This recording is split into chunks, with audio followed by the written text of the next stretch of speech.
pupunta? Hindi kita kilala. Oh, mahal ko, bumalik ka sa akin ngayon.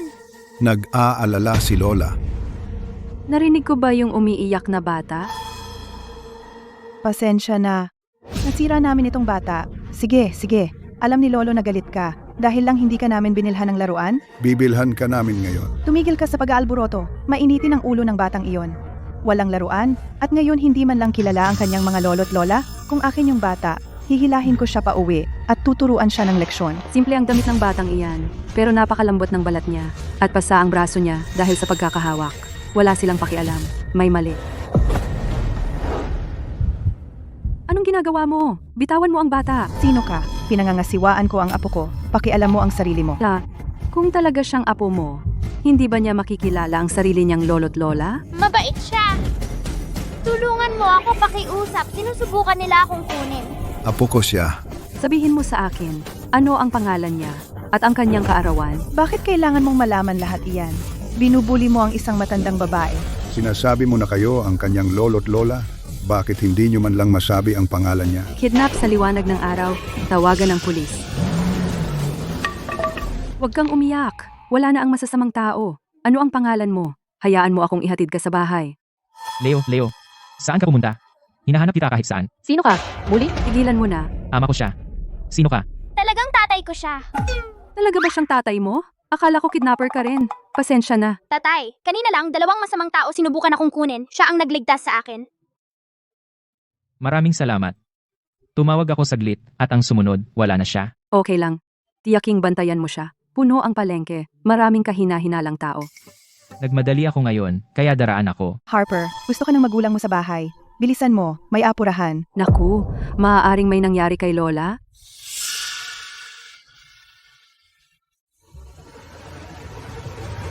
Hindi ko man lang naitanong ang pangalan niya. Hindi ko man lang siya napasalamatan ng maayos. G. Sterling, ang export ng butil ngayong quarter ay umabot ng 5 million at saka, ang mga internasyonal na kliyente gustong mag-order pa. Maintindihan, pirmahan ang kontrata. Gayon din, maraming beses nang tumawag si Madam. Sabi niya nakaayos na ang kasal mo. Sana ay maghanda ka para sa kasal sa lalong madaling panahon. Okay.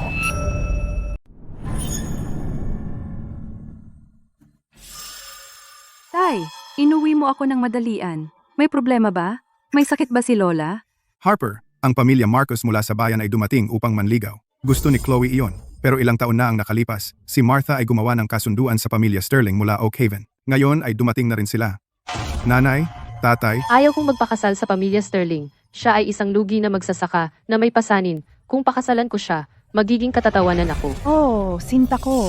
Kumalma ka, kumalma ka. Nakita mo rin na ang mga Sterling ay galing sa walang makita. Si Chloe ay graduate ng kolehiyo. Paano magiging sapat ang pamilya Sterling para sa kanya? Ito ang iniisip ng tatay mo. Basta, ang pamilya Sterling ay kailangan lang ng asawa. Hindi naman nila sinabing si Chloe dapat. Kaya, ikaw ang papakasal. Bakit ako? Hindi. Nakapasok ako sa isang nangungunang universidad. Pero hindi ninyo ako pinayagan. Pero binayaran ninyo siya upang pumasok sa isang walang pangalan na kolehiyo. Pwede rin sana akong mag-aral. hindi ba kayo pinalaki ng pamilyang ito na may tunay na pera? Kumakain ka na ng aming pagkain sa loob ng maraming taon? Wala ka bang magagawa para sa pamilyang ito? Mula nang pumanaw si nanay at pumasok siya, pinapaboran ninyo si Chloe sa lahat. Siya ang nauuna sa lahat ng magagandang bagay. At ngayon gusto ninyo akong magpakasal bilang kapalit ni Chloe? Ikaw na walang utang na loob na hamak. Pinakain at binihisan kita ng mahigit 10 taon. Ngayon oras na para bayaran mo iyon. At ikaw ang magiging mapili? Ito na ang panahon ng malayang pag-aasawa. Hindi ko gagawin iyon. Tama na, napagpasyahan na. Harper, kailangan mong magpakasal kasabay ni Chloe sa parehong oras. Ayaw ko. Matanda na ang lola mo. Kung gagugulin niya ang kanyang mga huling taon ng komportable dito, o mabubulok sa sirasirang barong-barong sa pasukan ng baryo. Depende sa kung gaano ka matino.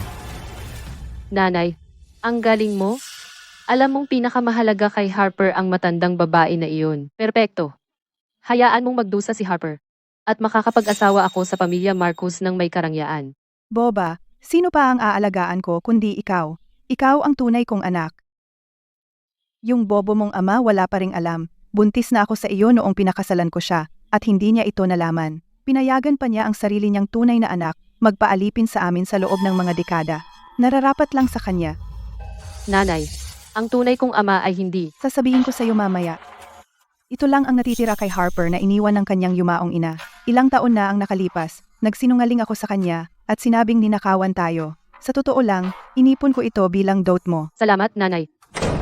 Sino yan? Wala. Baka hangin lang ang nagpatumba ng bote. Tigil na sa pag-iyak. Tinuruan na kita mula noong bata ka pa, manatiling kalmado at matatag. Nakalimutan mo na ba lahat yon? Lola, anong ginagawa mo rito? Nagtanong-tanong ako. Hindi madaling pakisamahan ang pamilya Marcos. Kahit na makapag-asawa si Chloe sa kanila, mas mabuting may kakayahan siya upang makaligtas sa ganoong buhay. Pero, Ang pamilya Sterling ay mga magsasaka. Mahirap sila. Oo, pero ang buhay ay kung paano mo ito gagawin. Harper, tinuruan kitang tumayo sa sarili mong mga paa. Ngayon, nasa iyo na. Kunin mo ito, anak.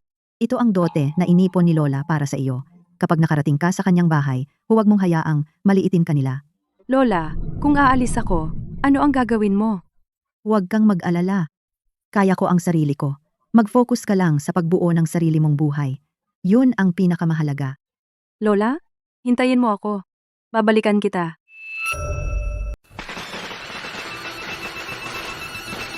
Tingnan mo ang magandang setup ni Chloe. Ang mga regalong engagement na ito ay talagang kahanga-hanga. Oo naman, ang pamilya Marcos ay nakakuha maraming malalaking proyekto. Sila ay lumulubog sa pera. Harper, nasaan ang iyong sasakyan? Bakit wala pa ito? Anong oras na ba? Wala ni isang tao mula sa pamilyang Sterling ang dumating. Sinabi ko na sa iyo, hindi mo mapipilit ang mga bagay na ito. Wala silang pakialam. Harper, dahan-dahan lang. Sino ang nakakaalam? Baka ang pamilya ni Alexander ay masyadong bangkarote upang kayang bumili ng wedding car para sunduin ka. Tiyaga lang, okay. Tatay, nandito ba ang bagong nanay ko? Ang stepmom ay isa pa ring nanay. Hindi pa siya nakapag-asawa. May anak na siyang lalaki handa na para sa iyo. Harper, wala kang kwenta kundi basura. Hindi nila kayang bumili ng kotse para sa iyo. At may libre ka pang anak na lalaki.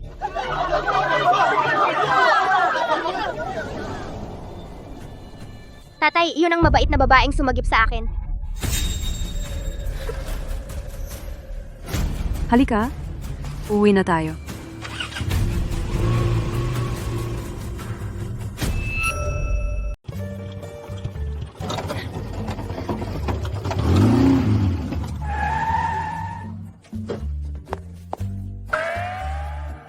Mukhang ang buhay sa pamilya Sterling ay hindi talaga naging madali. Pasensya na, abala ako kamakailan. Magulo ang harapan ng bahay. Tatay, pinapahiya ba namin si Mama sa pagsakay sa truck na ito? Pasensya na talaga. Inaayos ang sasakyan ko, at ito lang ang truck na magagamit namin. Sana okay lang sa'yo. Walang problema. Simula ngayon, pamilya na tayo. Ang magtayo ng magandang buhay ng magkasama ang tunay na mahalaga.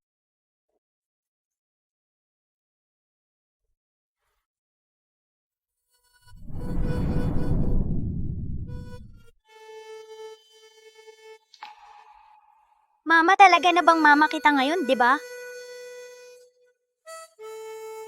Ang galing naman. Nagmamadali kang umalis noong araw na iyon, at nag-aalala ako na baka hindi ako magkaroon ng pagkakataon na magpasalamat. Mukhang ito na ang para sa atin.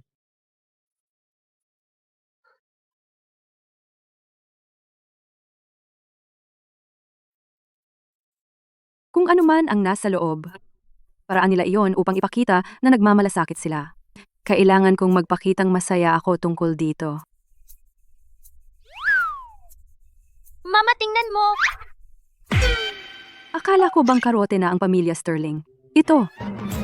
Saan nanggaling ang lahat ng ginto at alahas na ito? Tatay, hindi ba sapat? Hindi ba nagustuhan ni Mama? Mama, kunin mo na lahat. Pwede bang huwag mo kaming itakwil, okay? Wag. Hindi dahil kulang ito. Nag-aalala lang ako. Ito na ba ang lahat ng meron kayo? Hindi, maliit na bagay lang. Plano ko, pagkatapos kitang mahanap, na magpasalamat ng personal. At yung binili mo sa bayan, Ah, tama. Tingnan mo ako, nakakalimot. Mayroon din ang iyong bigay kasal. Ang bigay kasal ko? Nagmamadali ang pamilya. Walang masyadong oras para maghanda. Bago ako bumalik, pumili lang ako ng ilang bagay sa bayan. Tingnan mo kung gusto mo ang estilo. Alam kong hindi ito kalakihan. Isasama kita sa ibang araw para pumili pa sa bayan. Pumili lang? Magkano ba ito? Mukhang. $1,000,000. $1,000,000? Akala ko magsasaka ang pamilya mo? Oo, pagsasaka.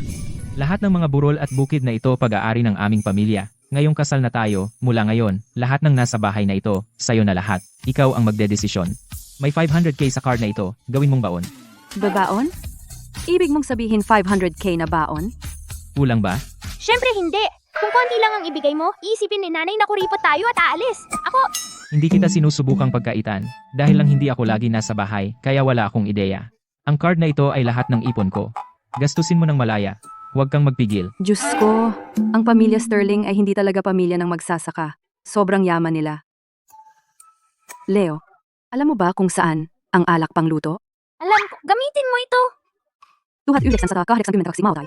Ang tatay ko ay may ganyan ding bote, pero inilalabas lang niya sa mga pista at espesyal na okasyon, parang ginto ang trato. Ito. Sigurado ka? Oo. Si tatay lagi itong ginagamit na alak pang luto.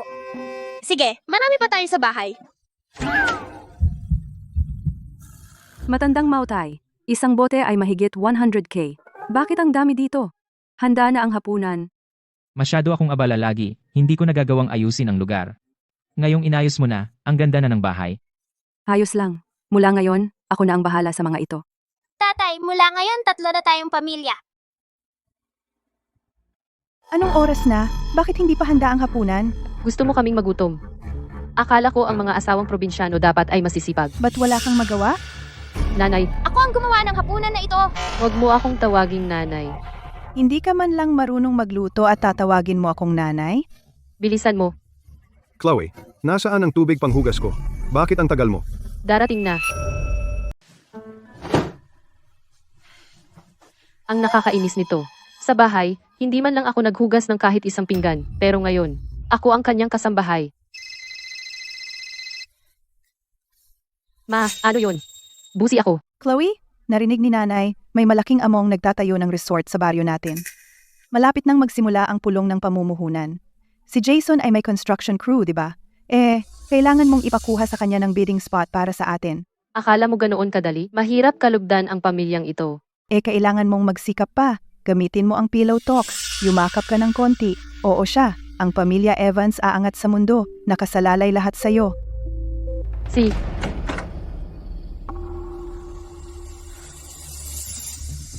Mahal, pagod ka ba?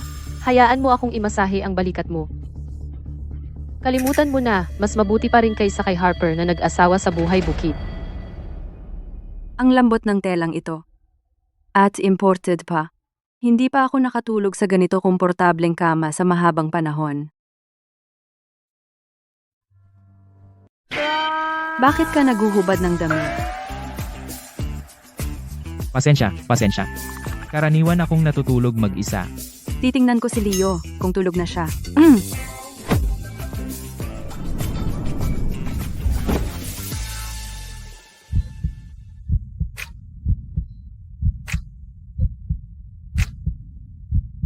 Harper, Hindi ko sinasadya.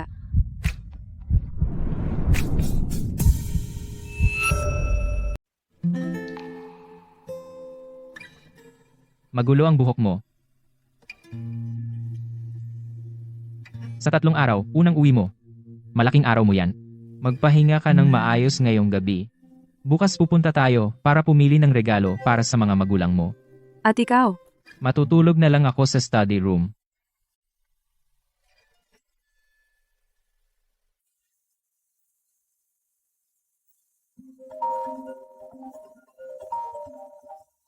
Mauna na kayong dalawa, sasagutin ko to at susunod. Ginoo, yung pulong tungkol sa pamumuhunan para sa nayong pahingahan, nakaset up na. At saka, ang pamilya Marcos, na gumagawa ng construction, gusto kanilang isama sa hapunan, ituloy mo lang yung pulong. Hindi na kailangan ng hapunan. Ito ay tama para kay Lola, para lumakas ang katawan niya. Magugustuhan niya yan. Chloe, Kukunin ko to. Chloe, Nauna ko tong nakita. Ano naman kung nakita mo? Kaya mo bang bilhin? Ang ginseng na ito ay kaya ng asawa mong magsasaka kitaan sa loob ng kalahating taon.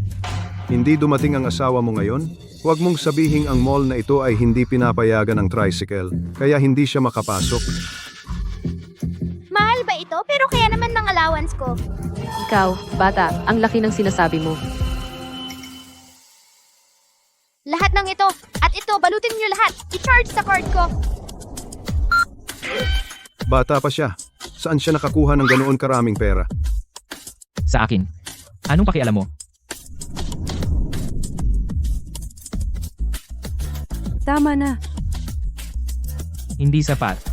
Lahat dito. Kukunin ko lahat. Hindi pwedeng ganyan. Unang uwi mo nga. Ayokong isipin ng iba na wala kang panlaban. Nagpapayaman. Sa likod ng eksena, sino ba ang nakakaalam kung ilang ektarya ang naibenta mo para magpanggap?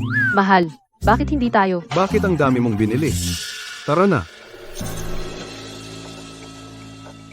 Pinalate mo ako. Teka lang, Leo? Nasaan ang tatay mo? Bakit niya tayo pinapunta rito? Nanay, sabi ni tatay, may importante siyang gagawin. Gusto niyang mauna tayo para sa kanya. Sige, hintayin natin siya ng magkasama. Harper, hindi ka na matatawa mamaya. Bakit ka nandito mag-isa kasama ang bata? Nasaan ang mahal mong lalaki, Alexander? Huwag mong sabihing hindi niya kayang bayaran ang pera sa kontrata at natatakot siyang pumunta. Eksakto, ang mga disenteng lalaki ay abala sa paghahanap ng investment, pero may mga tao na may kapal ng mukha na magdala ng pasanin at dumating para sa libreng pagkain. Hindi ka ba nahihiya? Leo, kumain na lang tayo sa ibang lugar. May mga asong tumatahol dito. Nawawala ang gana ko. Boon, Ang ingay. Tigil dyan. Kita mo to. Gold bracelet. Dote ko mula kina mommy at daddy. Unique ito. Nag-asawa ka ng magsasaka. Anong pinagmamalaki mo? Harper, ikaw ang palaging sumusulpot sa harapan ko. Sa tingin ko, pinapakita mo lang ang kulang sa'yo. Ikaw, wala akong kulang. pero itong bracelet. Narinig ko na iniwan ito ng babaeng patay na mula sa pamilya Evans. Ngayon, laruan ko na lang ito. Ang bracelet na iniwan sa akin ng nanay ko. Paano mo nakuha? Isibalik mo. Itong bracelet ay wala namang pangalan mo. Tawagin mo at tingnan kung sasagot ito. Akin na ito ngayon. Para ngayong proyekto ng kontrata. Lahat ay akin. Harper, bakit mo kinukuha ang gamit ko? Bitawan mo. Ito ay para kay Chloe. Dahil wala kang nanay, kailangan mo pang nakawin ang dote niya? Anong klaseng tao ka? Huwag kang mainit ang ulo. Ito ay handaan sa baryo. Hindi ko kayang ipahiya sina Alexander at Leo. Mas mabuting ingatan mo. Ang pag-aari ko, bababawiin ko ito. Nanay, si Harper binigyan ako ng sakit ng ulo pagdating pa lang. Ano susunod? Yuyurakan niya ako. Batang iyon. Teka lang, tuturuan siya ni mommy ng leksyon.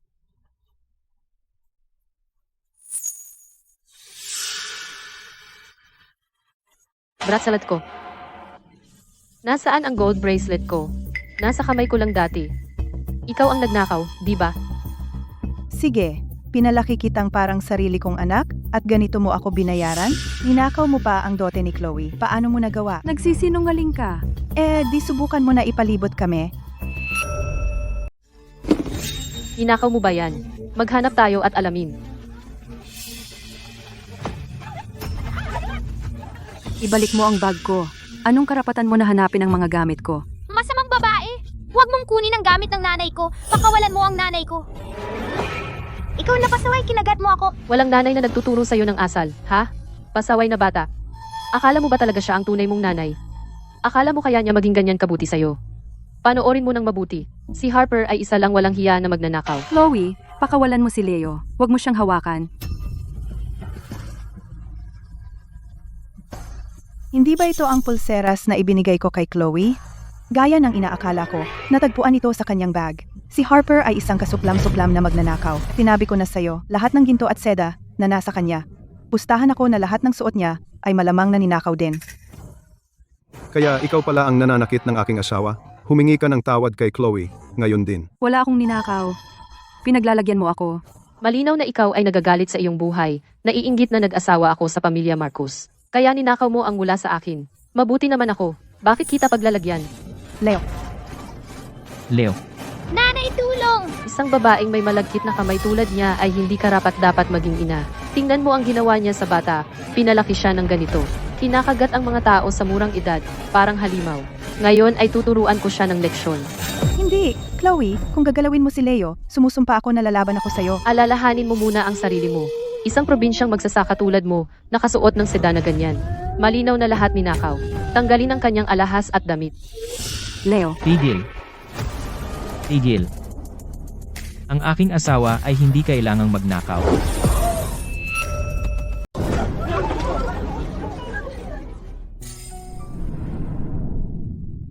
Ikaw, magbubukid. Sino sa tingin mo kausap mo? Ang asawa ko at ang anak ko, syempre ako ang hahawak nito. Magnanakaw siya. Ang pulseras ay natagpuan sa bag niya nang halughugin natin siya. Si Harper ay hindi maaaring nakawin ang anuman dahil wala siyang kailangan kahit ano.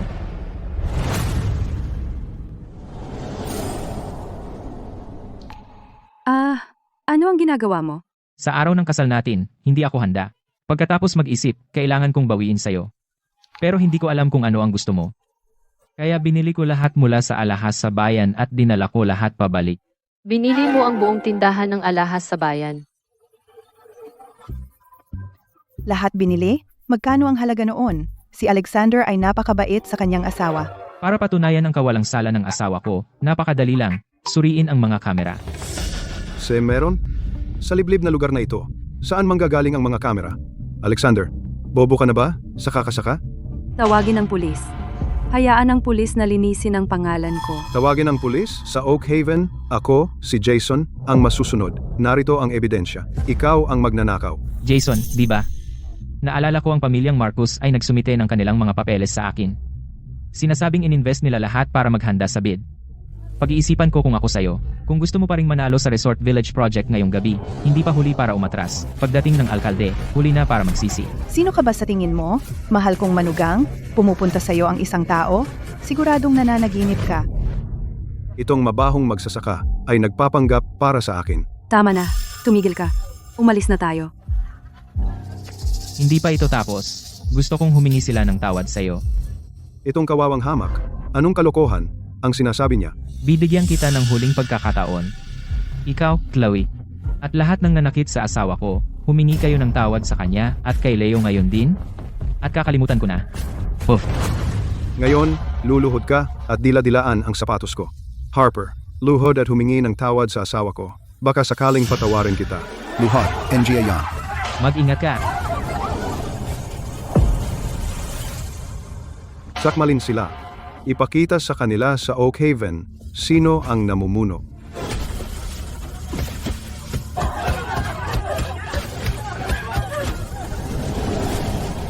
Magmatigas ka pa. Lahat, tumigil.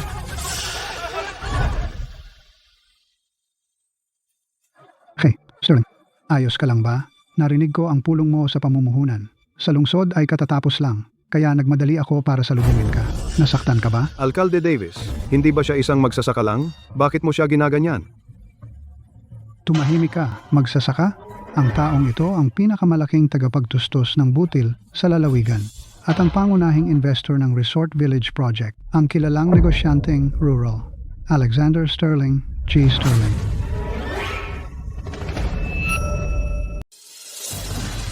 Hindi. Hindi pwede. Imposible. Paano naging siya? Kalokohan. Mayor Davis, mali ang pagkakaintindi mo. Siya ay isang walang pera na nagtatrabaho sa bukid. Tama, siya ang tinatawag ni Chloe na hamak na magsasaka. Magkano ang binayad niya sa iyo para magpakamayaman para sa kanya? Binalaan na kita. Hindi ka naniwala sa akin. Pero okay lang. Ito ay nagpakita sa akin kung gaano kalaking maruming negosyo ang nakatago sa likod ng bangkweteng ito para sa investment. Ipinakita rin ito sa akin kung gaano kababa ang kaya ng ibang tao para sa kanilang sariling pakinabang. Mr. Sterling, huwag po kayong magalit. Isang misunderstanding lang ito.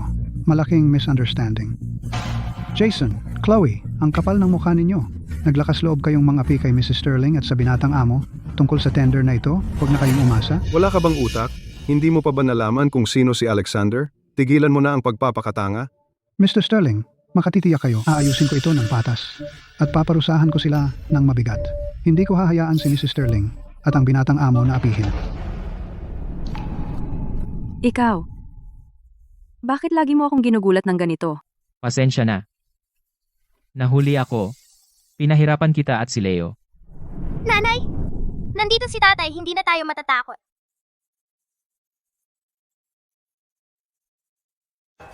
Imposible. Si Harper ay isa lang na pumalit sa akin na mag-asawa sa nayon para magdusa at magtrabaho. Paano siya naging Mrs. Sterling? Ginoong Sterling, tignan mo ang orihinal na deadline ng bidding ay malapit na. Dahil maraming tao dito, lahat sila ay naghihintay. Ang proyektong ito ay nakakaapekto sa kabuhayan ng maraming mga taga-nayon. Paano kung magsimula na tayo? Ang pulong ng bidding ay magpapatuloy ayon sa schedule. Pero bago tayo magsimula, may mga bagay kailangan nating unahin. Si Jason ay palaging nambubulas sa lahat sa nayon, ginagawa ang kahit anong gusto niya. Ngayon, binintang niya ng hindi totoo ang asawa ko, nag-udyok ng mga tao, at sinaktan siya. Alkalde, ano ang masasabi mo? Ginoong Sterling, iyon ay isang hindi pagkakaintindihan. Kaming lahat ay naloko ni na Jason at Chloe. Oh. Sila ay sumisigaw na may nagnanakaw. Kaya kami pumasok. Mabuti naman ang intensyon namin. Tinawagan ko na ang pulisya at hayaan ang batas ang umako. Mga gwardiya, Sa parehong oras, ipinapahayag ko na ang pamilyang Marcos at lahat ng mga kaugnay nito Ay permanenteng hindi kwalipikado mula sa lahat ng proyekto ng Sterling Group. at mga kontrata sa negosyo. Tapos na lahat. Ang pamana ng pamilyang Marcos ay nasira lahat dahil sa akin. Tungkol naman sa pamilyang Evans. Harper, halika rito. Si Harper ang asawa ko. Ang kanyang mga salita ay ang pinakamataas na utos ng Sterling Group. Mahal? Ang pamilyang Evans ay iyong pamilya. Paano sila pakikitunguhan? Iyan ay nasa iyo. Tingnan mo si Harper. Iyan talaga ang tunay na swerte. Ang lalaki ay may kakayahan. At tinatrato niya ito ng maayos. Inilalagay siya sa pamamahala. Harper, nagbibiro lang ako sa'yo. Paano mo naman maituturing na kasalanan sa amin? Pamilya tayong lahat. Ang dugo ay mas makapal kaysa sa tubig. Harper, kahit hindi ka tunay kong anak, pinakitunguhan kitang tulad ni Chloe. Pinalaki ko kayong dalawa. Si Chloe ay medyo matigas ang ulo, ngunit hindi mo dapat kalimutan na pinalaki ka ng pamilyang Evans. Pinakitunguhan kang pareho, ha? Pinalaki ka? Tatanungin kita, sa parehong taglamig, bakit si Chloe ay pwedeng manatili sa loob ng bahay sa tabi ng apoy, habang ako ay kailangang harapin ang malamig na hangin upang maglaban ng damit ng pamilya sa ilog. Ang aking mga kamay ay bitak at dumudugo. Siya ay laging may bagong damit, habang ako ay tanging mga luma niya ang natatanggap. Maging ang kasunduan sa kasal na ito ay inayos ninyo upang matupad ang pagnanais ni Chloe na mapangasawa ang pamilyang Marcos. At pinagawa ninyo akong pumalit sa kanya. tama iyan. Nakita ko ito ng maraming beses. Sa kalagitnaan ng taglamig, si Harper ay nag-iisa naglalaba sa ilog. Ang kanyang mga kamay ay pula dahil sa lamig. Pagkatapos ng lahat, siya ay isang madrastra. Paano niya talagang pakitunguhan sila ng pantay? Ikaw, nagsisinungaling ka. Ito ay paghihiganti at gusto mo kaming wasakin ng lubusan. Huwag kayong maniwala sa kanya. Lahat. Pinangangasiwaan ko ito ng patas. Ang bidding ay nangangailangan ng katarungan at katuwiran. Kanina, si Chloe mismo ay umamin sa akin na ang pamilyang Evans ay nanuhol sa pamilyang Marcos upang tiyakin na mananalo sa bid ang dalawang pamilya. Iyan ay nagpapatunay ng sabuatan at masamang pananampalataya. Sa makatuwid, ipinapahayag ko ang permanenteng diskwalipikasyon ng pamilyang Evans mula sa proyektong resort at lahat ng negosyo ng Sterling Group. Hindi iyan totoo. Huwag maniwala sa kanya. Perpekto ito. Ngayong si Chloe ay nagbibigay ng lihim na impormasyon sa pamilyang Marcos. Makukuha natin ang proyektong ito at magiging ayos na tayo. Oh, Richard, dapat kang pumunta at tingnan. Ang dalawa mong anak na babae ay nag-aaway. Ano? Wala kang ideya na ang panganay mong manugang na lalaki ay isang kakaibang tao. Siya. Mahal, sa wakas nandito ka na. Tingnan mo ang iyong mahal na anak na babae. Sinusubukan niyang sirain ang buong pamilya natin. Tatay, kinansela ni Harper ang kwalifikasyon sa bidding ng pamilya natin. Nagsumikap ako para makuha ang pagkakataong iyon. Ikaw na walang utang na loob na anak. Pinalaki ka namin ng mahigit 20 taon. Ngayong malaki ka na, naglakas loob kang tratuhin ang iyong mga magulang ng ganito? Wala ka bang konsensya? Paano naman ang pamilyang Evans makagawa ng isang walang utang na loob na hamak? Pinalaki ako? Tatay? Hindi ka ba nahihiyang sabihin iyon? Ang tinatawag mong pagpapalaki ay ginagawang alipin si Harper. Anong klaseng ama ka? Huwag kang mangahas na asarin ng nanay ko. Si nanay ay pumunta sa aming pamilya upang tamasahin ang masayang buhay. Si tatay at ako ay palaging susuporta sa kanya. Ang pamilyang Evans ay talagang lumampas na. Dati nilang minamalas ang kanilang anak at maging ang kasal ay ipinasa mula sa nakababatang anak na babae. Ngayong nakapag-asawa siya ng maayos, sinisikap nilang saktan ang kanyang damdamin. Kahit ano pa, mga magulang mo pa rin kami. Ang paggalang sa magulang ang una. Ang panukala sa bidding mula sa pamilyang Evans, kinuha ang iyong ama, napakaraming trabaho. Kung naglakas loob kang hadlangan ito, wala kang utang na loob. Tama iyan. Ang mga walang utang na loob na anak ay tinatamaan ng kidlat. Si, kung mabigo ang bidding, magsisimula na lang ako ulit. Pero nakalimutan mo ba si Lola? Gusto mo bang si Lola matulog din sa kalye, sa kanyang edad? Hindi na niya kakayanin ang ganoong hirap. Ano ang ginawa mo kay Lola? May konsensya ka pala. Ngayon, ibalik mo ang karapatan ng Evans sa bidding. Ikaw, Harper, huwag kang matakot. Nandito ako. Nirerespeto ko na ikaw ang tatay ni Harper. Pero hindi ibig sabihin na hahayaan kitang tumayo sa harap ko at bantain ang asawa ko. Alam mo bang ako ang tatay niya? Ako ang nagpalaki sa kanya. Dapat siyang makinig sa akin. Kung hindi mo ibalik ang aming mga karapatan ngayon, hindi mo na makikita ang lola mo sa buhay na ito. ikaw, walang utang na loob na bata. Hindi pa ako patay. Lola?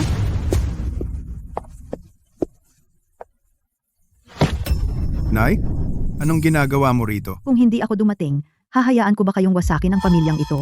Matandang tanga, hindi mo alam ang tama at mali. Si Harper ay isang mabuting bata.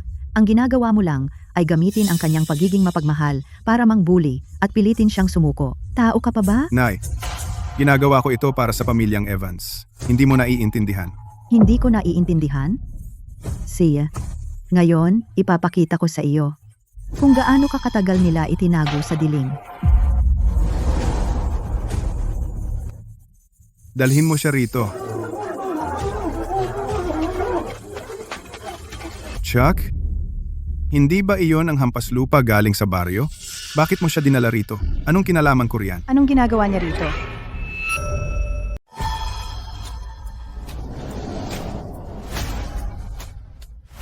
Hindi ba iyan ang buraot sa nayon? Paano nila siya dinala rito? Palagi siyang nagnanakaw. Pumunta ba siya rito para manguto at mahuli? Sa totoo lang, kung may kahit katiting ka na pagmamahal kay Harper, maaaring nagpakita ako ng awa, pero malinaw na sobra ang iniisip ko. Para sa mga taong tulad mo, hindi na kailangan mag-ipon ng mukha. Alexander, ano ba talaga ang nangyayari? Ano ang pinag-uusapan ninyo ni Lola? Harper, magpahinga ka. Ngayon, sisiguraduhin kong lahat ng taon ng paghihirap ay babalik na may patong. Nanay, bakit hindi ka sa bahay? Bakit ka nagkakagulo dito? Nagdadala ka ng walang kwenta, para saan yan? Huwag mo akong ipahiya. Matandang gago, bitawan mo ako. Ang tunay na kahihiyan ay hindi ako. Chloe, Tara na. Tumigil ka diyan. Martha, kung hindi mo ipapaliwanag ang sarili mo ng malinaw ngayon, hindi ka lalabas ng pintong iyon. Lola? Ano ang sinusubukan mong sabihin? Sa harap ng buong nayon, sabihin mo sa akin ng malinaw. Kung si Chloe ay tunay na mula sa angkan ng Evans, Martha, ano ang ibig sabihin ni nanay sa sinabi niya? Ipaliwanag mo ang sarili mo. paano ko malalaman ang ibig niyang sabihin? Puro siya daldal at sinisisi ako. Nanay, mayroon ka bang patunay? patunay? Kaawa-awa kong si Harper, napakasal ng walang alam. Ang tanga mong ama ay wala pa ring alam. Noong buntis ako sa iyo, nag-asawa ako sa pamilyang ito at hindi man lang niya napansin. Pumayag pa siya na ang sarili niyang anak ay magtrabaho na parang alipin sa amin ng mga dekada. Nararapat lang sa kanya. Tingnan mo, ito ang lahat na iniwan ng yumaon niyang ina para sa kanya. Iniipon ko ito para sa iyong dote.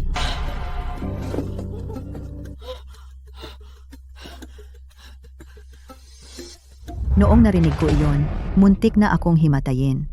Ang lason na bruhang iyon. Niloko niya ang pamilya Evans na palakihin anak ng iba ng mahigit 20 taon at ninakaw ang mga ari-arian ng ina ni Harper na para sana kay Harper. Salamat sa Diyos. Nagpakasal si Harper sa isang mabuting lalaki. Alexander, nakikita ni Lola na talagang mahal mo si Harper. Mayroong isang bagay na itinatago ko ng matagal na panahon. Matanda na ako ngayon. Hindi ko na mapoprotektahan si Harper. Maaari mo bang tulungan ang iyong lola na ilantad ang katotohanan ito? Hindi natin hahayaang magdusa pa si Harper. Lola, huwag kang mag-alala. Makararating ang katarungan para kay Harper.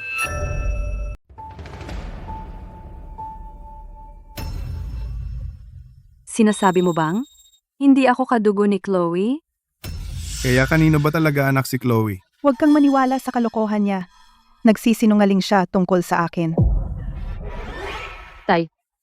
Si Lola ay matanda na at nawawala na sa sarili. Siyempre ako ang tunay mong anak. Hindi ako katulad mo na basta-basta naninira ng tao. Siyempre may ebidensya ako. Kahit anong sabihin mo, walang silbi. Nakasulat ito ng itim at puti, malinaw na malinaw. Richard at Chloe ay confirmed na walang dugong magkarelasyon. At sina Chloe at Chuck ay confirmed na magkadugo. Peke. Peke ito, sigurado. Ang ebidensya ay matibay. Martha, ano ang masasabi mo, matandang mangmang? Sa loob ng 20 taon, inalagaan mo ang anak ng iba at trinato mo ang sarili mong anak na parang basura. Pinayagan mo si Martha na apihin ang Harper ko habang paborito mo si Chloe. Paano mo haharapin ang yumaong ina ni Harper? Papatayin kita, laso na bruha. Pinilit niya ako. Pinilit ako ni Chuck. Biktima rin ako. Totoo ba ang sinabi niya? Ito, kasalanan mo lahat. Pag-isipan mong mabuti bago ka magsalita. Kung isang salita ay kasinungalingan, sisingilin kita ng paghadlang sa katarungan at itatapon kita sa istasyon ng pulis. Sige, magsasalita na ako. Sasabihin ko lahat, ang totoo. Si Martha iyon. Matagal na kaming may relasyon ni Martha. Sinabi niya sa akin na buntis siya, pero wala akong pera. Paano ko kakayanin ang magkaanak? Tumahimik ka. Si Martha ang nakapansin na si Richard ay kakamatay lang ng asawa. May pera siya at bahay. Sabi niya dapat ang anak namin ay tamang magmana ng lahat ng pag-aari ng pamilya Evans. At hindi na ako kailangang gumastos para sa bata. Panalo-panalo iyon. Kaya, siya ang nagnasa sa pera ng pamilya Evans. At sa mana na iniwan ni biological na ina ni Harper. At nagplano na pakasalan si Richard. Talaga? Hindi totoo iyan. Paliwanag ko. Pinilit ako ni Chuck. Sa nakalipas na 20 taon, nasasaktan ako sa loob. Tuwing naaalala ko ang masamang nakaraan, hindi ako makatulog. Alam ko binigo kita, pero wala akong pagpipilian. Biktima rin ako, puro kasinungalingan. Ikaw ang may ideya nito sa simula pa. Kumuha ka pa ng pera sa pamilya Evans at ibinigay sa akin bawat buwan. Tinawag mo itong pampatahimik na pera. Tingnan mo ang records kung hindi ka naniniwala. Bawat buwan tuwing ika-15, may transfer na napupunta mula sa account niya patungo sa akin. Nagsisinungaling ka. Pinilit mo ako, binantaan mo ako. Kung hindi kita binayaran, wawasakin mo ang pamilyang ito. Walang puso kang tao. Bubugbugin kita hanggang mamatay. Mapanirang bruha. Sinusubukan mong isisi lahat sa akin. Napakalaking kasalanan. Ang pamilya Evans. Ano ba ang ginawa namin para maranasan ito?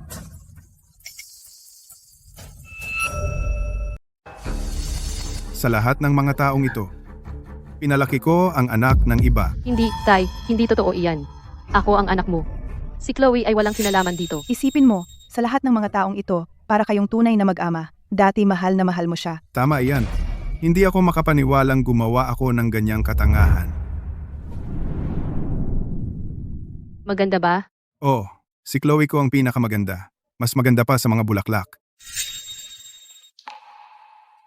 Tapos na ang labada. Ngayon, magluto ka na ng hapunan. Gutom si Chloe.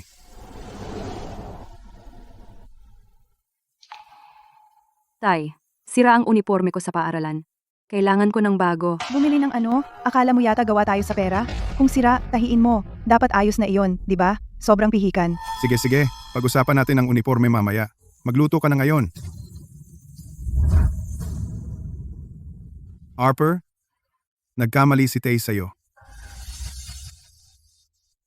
Nabulag ako, Harper, dahil lahat iyan sa masamang mangkukulam. Niloko niya ako. Ang dalawa sa kanila ay mga walang utang na loob. Harper, patawarin mo ako ngayong minsan. Napakatanga ko. Ang dalawa sa kanila hindi na mapagkakatiwalaan. Kailangan kong umasa sa iyo sa aking pagtanda. Ikaw ang aking tunay na anak. Tay ay tiyak na babayaran ka, pangako ko. Patawarin mo lang ako ngayong minsan. Sige? Mahal kong anak, hindi mo alam kung gaano ako katagal naghintay. Para marinig iyan. Mula nang umalis si Mommy, nasa bahay ako, nagtatrabaho ng husto, naglalaba at nagluluto, hindi kailanman nagreklamo. Ang gusto ko lang ay mapansin mo ako. Baka purihin mo ako ng kaunti. Pero ikaw, si Chloe lang ang nakikita mo. Noong dumating ang panahon para magpakasal tayo, siya ay nakakuha ng mga baul na puno ng dote, pero hindi mo man lang ako binigyan ng kahit isang bagay na masandalan. Si Lola ang gumamit ng kanyang ipon sa pagreretiro sa mga nakaraang taon para lihim akong tulungan. Hindi. Hindi iyan totoo. Ang iyong ina ay nag-iwan din sa iyo ng dote. Ito ang ibig mong sabihin? Ang pamana na si Martha ang nagnakaw sa akin noon?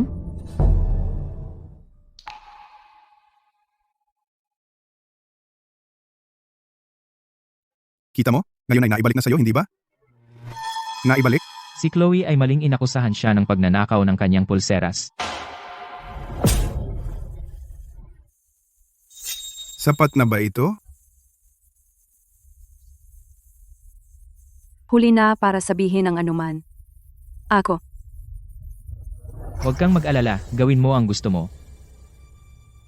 sa lahat ng mga taong ito, nagtrabaho akong parang alipin para sa pamilya Evans. Ituring mong bayad na ang utang ko sa inyo. Mula ngayon, dadalhin ko si Lola upang tumira sa akin sa kanyang natitirang mga taon. Tungkol naman sa akin at sa pamilya Evans, mula ngayon magkakilala na lang tayo. Makamandag na bruha. Kung hindi dahil sa iyong mga taon ng pagpapakulo ng gulo, hindi ko ito gagawin. Ikaw na walang konsensyang hayop. Bobo ka lang at sinisisi mo ang iba. Kung hindi ka masyadong madaling dayain, magagawa ko ba ito? Kaunting paghimok mula sa akin. At ang iyong maliit na ulo ay nag-isip lahat. Hindi mo alam ang hilaga mula sa timog. Ikaw ang may gawa nito. Ikaw! Ikaw!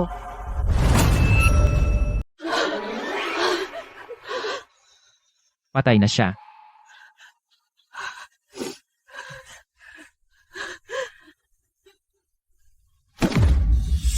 Anak ko, lahat ay tadhana. Ito ang sumpa ng pamilya Evans. Hindi. Hindi ako iyan. Namatay siya dahil sa galit? Hello? Ito ba ang istasyon ng pulis? May nanggugulo dito. Pinaghihinala ang homicide. Sino ang tumawag sa pulis? Opisyal? Itong babae ay ilegal na nakatira sa ari-arian ng iba. At ngayon, nagsimula siya ng pampublikong gulo, malakas na pagtatalo, agresibong pag-uugali na nag-trigger sa lalaking ito at naging sanhi ng kanyang kamatayan. Mangyaring sumama sa amin. Hindi ako sasama. Pinagbintangan nila ako. Si Richard ay namatay ng kusa. Kung may sasabihin ka, sabihin mo sa istasyon. Lola, huwag kang malungkot. Mula ngayon, sa akin ka titira. Hindi na natin kailangan mamuhay sa ilalim ng ibang tao. Lola, huwag kang mag-alala. Mula ngayon, aasikasuhin ka namin. Magiging maganda ang buhay mo. Lola, umuwi na tayo.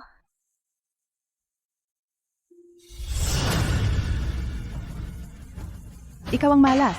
Ang pamilya namin ay matagal ng negosyante. At ginawa mong ang pamilya Marcus ay naging blacklisted. Pati anak ko ay naaresto. Ganap mong sinira ang reputasyon ng pamilya Marcus.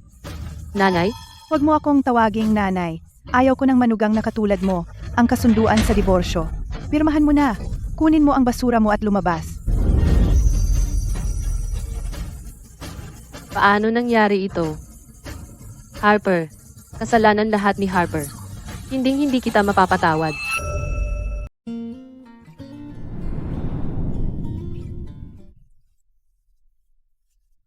Lola, uminom ka ng tubig at magpahinga. Pagod na pagod ka sa biyahe. Pupunta na ako ngayon at aayusin ang kwarto mo. Harper, hindi ko.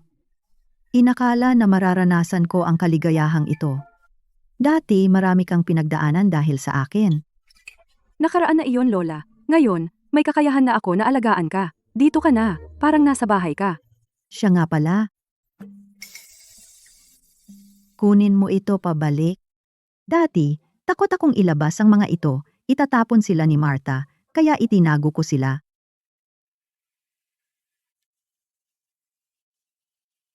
Nanay? Ito. Ang ginawa ni nanay para sa akin, dati.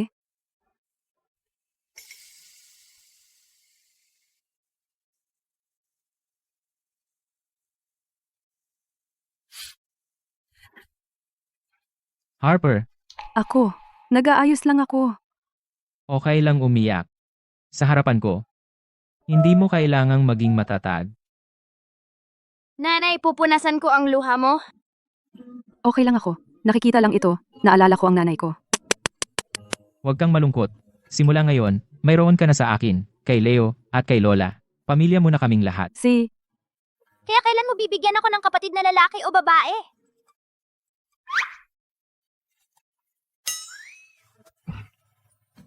Ay, ikaw.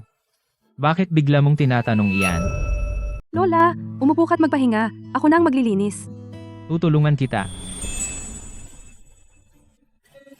Leo, Ihatid mo ako sa kwarto ko para magpahinga. Sige Lola, sa tuhod. Mula noong huling beses na si Leo ay nagsabing gusto niya ng kapatid na lalaki o babae, ang vibe namin ni Alexander ay sobrang awkward. Pero kasal naman kami. Ano kaya itsura ng katawan niya? Well, Ang accounts ng mga tindahan sa bayan, maayos pa ba? Kailangan mo ba akong tumingin? hindi. Maayos na lahat. Ang kita ngayong buwan ay tumaas ng 20% mula noong nakaraang buwan. Ang galing mo talaga. Dahil lahat yan sa pagtuturo mo. Yung dalawang iyon, ba't ang bobobo nila?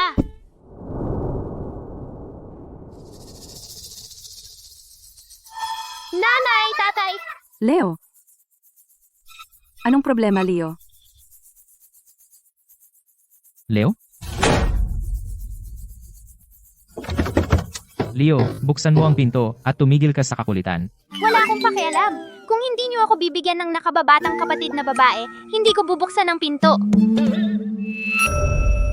Leo, tumigil ka sa paglalaro at buksan mo ang pinto.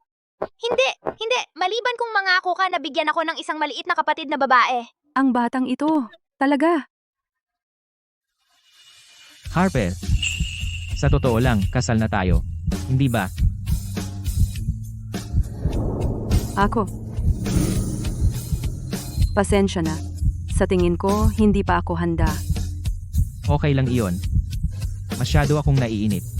Hihintayin kita hanggang sa araw na handa ka na talaga.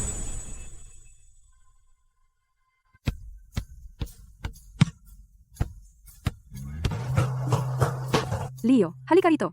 Nanay, Leo, maaari mo bang sabihin kay nanay tungkol sa iyong biolohikal na ina? Ano siya? ang aking biolohikal na ina, hindi ko talaga matandaan. Sabi ni tatay na matay siya pagkapanganak sa akin. Kung gayon, namimiss ba siya ni tatay? Mahal na mahal talaga siya ni tatay. Tuwing nakikita niya ang litrato niya, nakatitig siya dito ng matagal. Lahat ay nagsasabi, dati pinahahalagahan ni tatay si nanay higit sa anuman. Ang pagpapakasal sa pamilyang Sterling upang mabuhay ng masaya, ako dapat ang nakalaan. Harper, ninakaw mo lahat sa akin. Nakatira ka sa bahay ko. Natutulog ka kasama ang lalaki ko. Maghintay ka lang. Babayaran mo ito. Ipaparamdam ko sa iyo kung ano ang pakiramdam ng mawalan ng lahat. Tatay, ano itong maliit na itim na kahon? Ito ay isang magic tool para protektahan si Leo at si nanay. Kapag wala si tatay, kung may mangyari man, malalaman agad ni tatay. Ano ang problema? Bakit bigla kang naglalagay ng mga kamera? Laging ligtas ang baryo. Nang bumalik ako, may nakita akong mga yapak sa tabi ng pader. Kailangan kong pumunta sa kabisera sa 2 araw para sa isang 3 araw na business trip. Talagang nag-aalala ako sa inyong dalawa. Magbi-business trip ka? Pasensya na. Napakahalaga ng proyektong ito. Kailangan kong personal na makipagnegosasyon. Mukhang may iniisip ka kamakailan. Tungkol pa ba iyon sa gabing iyon? Hindi. Mahalaga ang trabaho mo. Ako na ang bahala sa bahay. Pagbalik ko, mag-usap tayo ng maayos, okay? Ano mang pagdududa mo, bibigyan kita ng kasiyasyang sagot. Siya. Hihintayin kitang bumalik.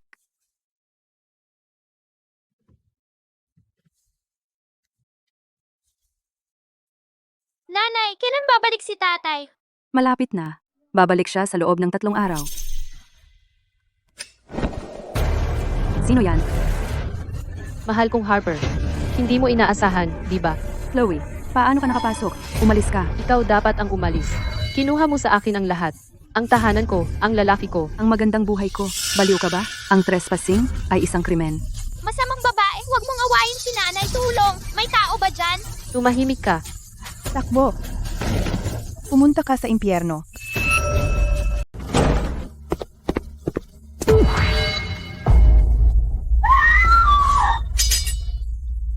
Chloe. Ikaw talaga. Alexander, ako ang dapat mong pakasalan. Kinuha niya lahat sa akin. Karapat dapat siyang mamatay. Mr. Sterling, salamat sa pag-install mo ng alarm. Kung hindi, ayoko isipin ang pwedeng mangyari. Pinaghihinalaan ka ng tangkang pagpatay. Sumama ka sa amin.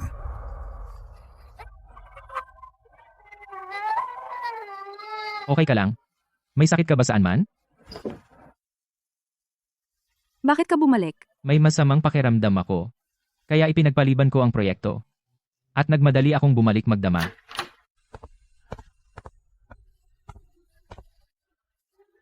Huwag kang umiyak. Pasensya na. Huli akong nakabalik. Hindi naman huli. Ayos lang. Nandito ako. Natakot ako ng sobra. May isang bagay na, kung hindi ko sasabihin sa tamang oras, pagsisisihan ko habang buhay. Ano iyon? Sa tingin ko, nahuhulog na ako sa'yo. Pero Ano? Pero natatakot ako na ikaw iniisip mo pa rin ang tunay na nanay ni Leo. Kung sasama ako sa'yo, malulungkot ba si Leo? At natatakot ako na pinakasalan mo lang ako dahil sa kontrata. Baliw. Paano mo naman naisip iyon? Kasalanan ko na hindi ko agad nilinaw. Si Leo, anak siya ng yumaong kapatid kong babae, nag-iisa niyang anak na lalaki. Mahirap ang buhay ng kapatid ko. Namatay siya matapos manganak kay Leo, kaya nangako ako na ituring siyang sarili kong anak tungkol sa pagpapakasal sa'yo, hindi lang dahil sa kontrata, kundi dahil nakita kitang mabait, tapat, at ang tunay kong gustong makasama habang buhay. Kung ganoon, kawawa naman si Leo. Sa ganoong pagkakataon, mula ngayon magiging nanay na ako niya. Hindi ko nahahayaang bubulihin siya ni Numan. Ngayon, pwede ba tayong magkaroon ng sarili nating anak?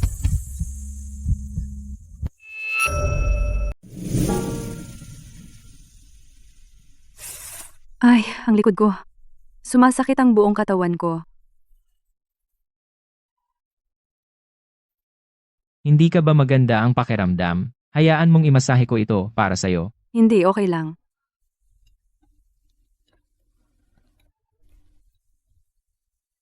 Harper, ano ang problema? Wala.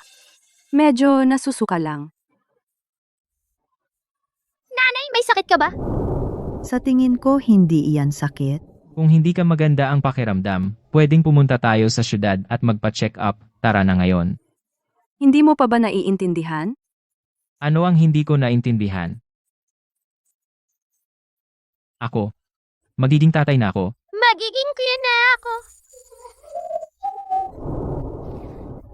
Ano ang ginagawa mo?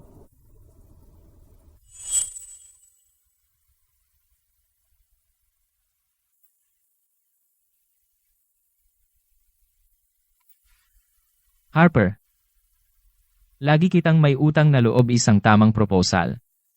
Kahit nakasal na tayo, gusto kong sabihin sa'yo na para sa akin, Alexander Sterling, ang pinakamasayang bagay sa buhay ko ay ang pakasalan ka. Gugugulin mo ba ang natitirang bahagi ng iyong buhay kasama ako?